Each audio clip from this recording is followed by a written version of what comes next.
Saudações, galera, sejam bem-vindos ao Nerd do Reino. Eu sou o Hylock e hoje nós vamos falar sobre 5 orações que foram poderosas.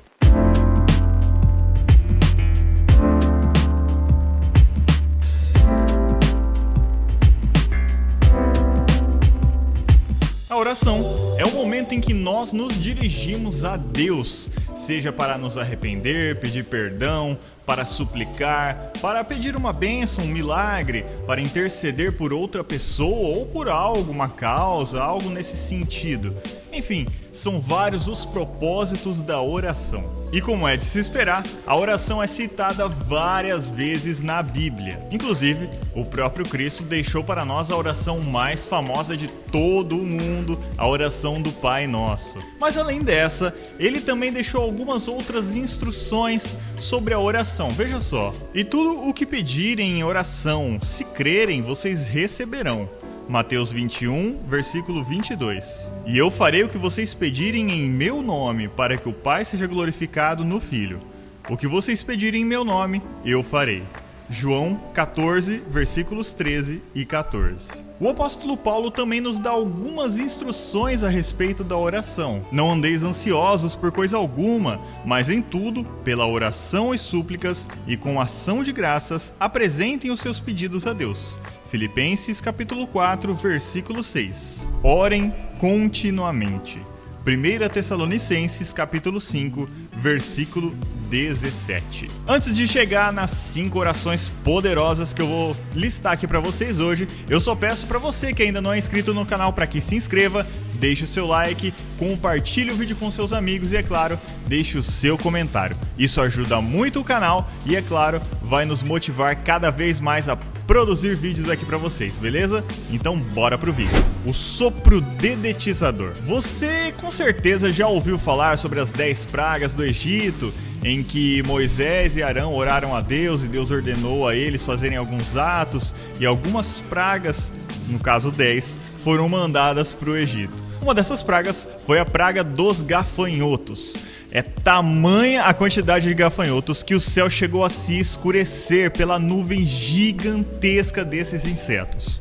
E como você deve imaginar, eles devastaram as plantações dos egípcios, destruíram e dizimaram tudo o que eles tinham plantado. E o faraó, é claro, ficou perplexo com aquilo e mandou rapidamente chamar Moisés e Arão e pediu para que eles orassem a Deus para que essa praga terminasse. O faraó mandou chamar Moisés e Arão imediatamente e disse-lhes: pequei contra o Senhor, o seu Deus, e contra vocês. Agora perdoem ainda esta vez o meu pecado e orem ao Senhor, o seu Deus, para que leve essa praga mortal para longe de mim. Moisés saiu da presença do faraó e orou ao Senhor.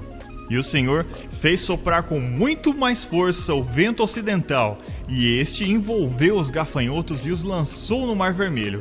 Não restou um gafanhoto sequer em toda a extensão do Egito.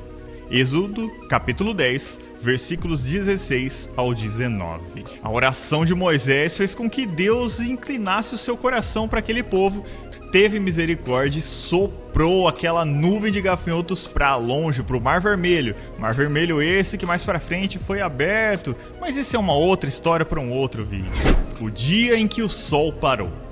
Depois da morte de Moisés, depois que eles já foram libertos lá do Egito, estiveram vagando ali pelo deserto em busca da Terra Prometida, foi selecionado um substituto, um novo líder para a nação de Israel. E esse líder foi Josué.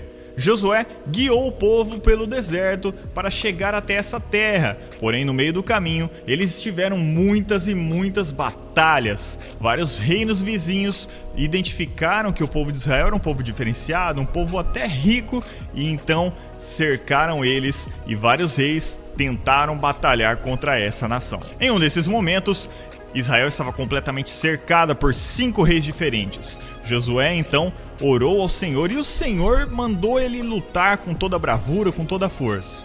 Não é exatamente essa oração que a gente vai citar aqui, apesar dela ter sido poderosa e rendeu para o povo de Israel uma vitória grandiosa, porque eles viraram o jogo. Eram 5 reinos contra uma única nação que era Israel. As chances eram todas contra eles, mas Deus deu ânimo, força para eles e eles viraram essa batalha. E com essa virada gloriosa, os povos fugiram. e Deus não deixou isso barato. Josué orou para ele para que pedisse que Deus desse uma chance para eles vencerem, não deixassem o povo fugir, mas vencessem eles de fato. E olha só no que deu. No dia em que o Senhor entregou os amorreus aos israelitas, Josué exclamou ao Senhor na presença de Israel: Sol, pare sobre Gibeon, e você, ó lua, sobre o vale de Aijalon. O sol parou e a lua se deteve, até a nação vingar-se dos seus inimigos, como está escrito no livro de Jazar. O sol parou no meio do céu e por quase um dia inteiro não se pôs. Nunca antes nem depois houve um dia como aquele, quando o Senhor atendeu a um homem. Sem dúvida, o Senhor lutava por Israel. Então Josué voltou com todo Israel ao acampamento em Gilgal. Josué capítulo 10, versículos 12 ao 15. Basicamente, o que essa passagem diz aqui é que o tempo parou por alguns instantes. Alguns instantes não, quase um dia inteiro. Meu, você consegue imaginar uma coisa dessas? Que oração poderosa. A próxima oração poderosa que vamos citar hoje é a chuva de fogo. A vida dos profetas nunca foi uma vida fácil. Imagina você ser incumbido da tarefa de chegar aos reis, aos governantes, às pessoas mais importantes da nação, chegar para elas com um recado não tão positivo assim. Bem, depende do ponto de vista positivo, né? Porque eram recados em que, a maioria das vezes, pelo menos, Deus ele repreendia essas pessoas, esses governantes, que geralmente estavam em pecado, em desordenância, em desobediência aos mandamentos e à palavra de Deus. Então era o papel do profeta ir lá e dar um puxão de orelha nessa pessoa. É claro que não é só isso que um profeta fazia, mas a maioria das vezes eram situações como essa que eles tinham que lidar. E o profeta Elias foi um dos profetas que mais sofreu desses casos, porque o profeta Elias estava ali juntamente com governantes totalmente corruptos e com a malvada Jezabel. Mas não é dela que nós vamos falar hoje, e sim dos profetas e sacerdotes de Baal, um deus pagão. Os profetas de Baal, os sacerdotes baalitas, estavam no Monte Carmelo, e então eles, vendo Elias passando por ali, decidiram zombar dele porque ele servia ao Deus de Israel. Só para você entender, Jezabel, a rainha governanta naquela época, ela destituiu o culto ao Deus de Israel e instituiu o culto ao Deus pagão Baal. E o profeta Elias, um homem servo de Deus fiel, passando por ali, por todos aqueles sacerdotes de Baal, foi zombado por eles e desafiado. Os sacerdotes disseram que eles fariam um desafio para quem conseguisse a resposta de seu Deus. Quem conseguisse essa resposta provaria que o seu Deus é o Deus verdadeiro. E por um dia inteiro, praticamente uma tarde inteira, desde manhã até tarde, os sacerdotes de Baal fizeram os seus ritos. Eles se chicotearam, tiraram sangue do próprio corpo, autoflagelaram-se, eles gritavam, clamavam, pulavam, rolavam, deixaram o altar uma verdadeira bagunça. E desde manhã até tarde não conseguiram nenhuma resposta sequer do seu Deus. Aí chega Elias, um único homem, totalmente humilde, vai, arruma ali as pedrinhas no altar, rearruma todo o cenário bagunçado que estava por ali. E olha só, a hora do sacrifício, o profeta Elias colocou-se frente ao altar e orou: Ó Senhor, Deus de Abraão, de Isaque e de Israel, que hoje fique conhecido que Tu és Deus em Israel e que eu sou seu servo, e que fiz todas essas coisas por Tua ordem. Responde-me, ó Senhor, responde-me, para que este povo saiba que Tu, ó Senhor, és Deus e que fazes o seu coração deles voltar para Ti. Então o Senhor fez cair fogo do céu e queimou completamente o holocausto, a lenha, as pedras e o chão, e também secou totalmente a água na valeta. Quando o povo viu isso, todos caíram prostrados e gritaram: O Senhor é Deus, o Senhor é Deus. 1 Reis, capítulo 18, versículos 36 ao 39. Com uma única oração, o que os sacerdotes de Baal tentaram durante a manhã e a tarde toda, Elias fez com que Deus, o Senhor, respondesse a ele, a súplica dele, para mostrar o seu poder, a sua face e também mostrar ali quem era o verdadeiro Deus. A quarta oração poderosa que nós vamos ver hoje é o anjo libertador. Lá no Novo Testamento, depois que Jesus já havia morrido, ressuscitado e ascendido aos céus novamente, os discípulos dele ficaram aqui na terra para continuar a obra que Jesus iniciou. E é claro, você deve imaginar, pelos filmes, pelos livros, pela própria Bíblia, que esses discípulos não eram bem vistos pelo governo local e pela religião local. Eles eram perseguidos. Por que eles eram perseguidos?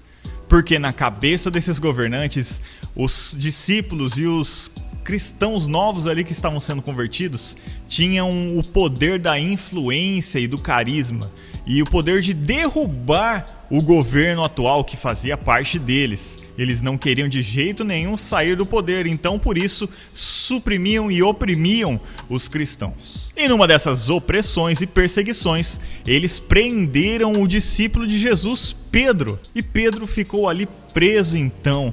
E a igreja, sabendo dessa notícia, os irmãos começaram uns aos outros contar sobre essa notícia, espalhar e orar frequentemente, com muito fervor, com muita fé, para que um milagre acontecesse na vida de Pedro. E veja só, nessa ocasião, o rei Herodes prendeu alguns que pertenciam à igreja com a intenção de maltratá-los e mandou matar à espada Tiago, irmão de João. Vendo que isso agradava aos judeus, prosseguiu, prendendo também Pedro durante a festa dos pães sem fermento. Tendo-o prendido, lançou-o no cárcere, entregando-o para ser guardado por 4 escoltas de 4 soldados cada uma.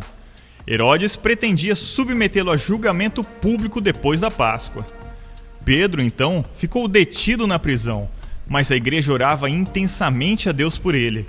Na noite anterior ao dia em que Herodes iria submetê-lo ao julgamento, Pedro estava dormindo entre 2 soldados, preso com 2 algemas, e sentinelas montavam guarda à entrada do cárcere. Repentinamente apareceu um anjo do Senhor e uma luz brilhou na cela. Ele tocou do lado de Pedro e o acordou. "Depressa, levante-se", disse ele. Então as algemas caíram dos punhos de Pedro. O anjo lhe disse: "Vista-se, calce as sandálias." E Pedro assim fez. Disse-lhe ainda o anjo: "Põe a capa e siga-me." E saindo Pedro, seguiu-o, não sabendo que era real o que se fazia por meio do anjo. Tudo lhe parecia uma visão. Passaram a primeira e a segunda guarda e chegaram ao portão de ferro que dava para a cidade. Este se abriu por si mesmo para eles e passaram. Tendo saído, caminharam ao longo da rua e de repente o anjo o deixou. Pedro caiu em si e disse: "Agora sei, sem dúvida nenhuma, que o Senhor enviou seu anjo e me libertou das mãos de Herodes e de tudo o que o povo judeu esperava." Percebendo isso, ele se dirigiu à casa de Maria, mãe de João, também chamando Marcos, onde muita gente havia se reunido e estava orando. Atos, capítulo 12, versículo 1 ao 12. A quinta e última oração poderosa que nós vamos citar hoje é a segunda chance. O mesmo apóstolo Pedro, que a gente estava falando ali atrás, sobre ele ter sido preso e libertado por um anjo, ele estava saindo em uma de suas viagens missionárias, até que recebeu uma notícia de que uma mulher chamada Tábita estava muito doente e que ela precisava da ajuda dele. Logo depois, Tábita faleceu. Pedro chegou então até o local e fez ali uma oração poderosa. Em Jope, havia uma discípula chamada Tábita, que em grego é Dorcas, que se dedicava a praticar boas obras e dar esmolas. Naqueles dias, ela ficou doente e morreu. Seu corpo foi lavado e colocado num quarto de andar superior. Lida ficava perto de Jope, e quando os discípulos ouviram falar que Pedro estava em Lida, mandaram-lhe 2 homens dizer-lhe: "Não demores em vir até nós." Pedro foi com eles, e quando chegou, foi levado para o quarto do andar superior. Todas as viúvas o rodearam, chorando, mostrando-lhe os vestidos e as roupas que Dorcas tinha feito quando estava ainda com elas. Pedro mandou então que todos saíssem do quarto. Depois ajoelhou-se e orou. Voltando-se para a mulher morta, disse: "Tábita, levante-se." Ela abriu os olhos e, vendo Pedro, sentou-se. Tomando-a pela mão, ajudou-a a pôr-se em pé. Então, chamando os santos e as viúvas, apresentou-a viva. Esse fato se tornou conhecido em toda a cidade de Jope e muitos creram no Senhor. Atos, capítulo 9, versículos 36 ao 42. Se você não entendeu muito bem, Pedro fez uma oração para que uma pessoa ressuscitasse. É isso mesmo. E a Tábita ressuscitou com a oração de fé de Pedro. A lição que fica para nós aqui desses 5 exemplos de orações poderosas é que nós devemos continuamente orar sem parar, como a gente leu lá no comecinho que Paulo recomendou. Orar com fé, pedindo a Deus pelo nome de Jesus Cristo, assim como o próprio Cristo nos ordenou lá, como lemos no começo do vídeo. Então não importa o que você esteja passando, o que você precise, por quem você esteja orando, como a situação parece ser difícil e complicada. Ore. Ore com fé, ore sem parar, ore pelo nome de Jesus, que o milagre vai acontecer na sua vida. E se a gente tem que desistir de alguma coisa, que a gente desista de desistir, não é mesmo? Vamos continuar perseverantes em oração. Mas e aí, o que você achou desse vídeo? O que você achou dessas 5 orações poderosas? Gostou? Quer ver mais desse conteúdo por aqui? Então deixa o seu comentário aqui para eu saber o que você achou desse vídeo. Nós temos vídeos dia sim, dia não. Depois de amanhã teremos mais um vídeo. Não se esqueça de aparecer aqui no canal. Ative o sininho aí para você receber as notificações, beleza? Muito obrigado pela sua audiência. Nos vemos lá. Tchau!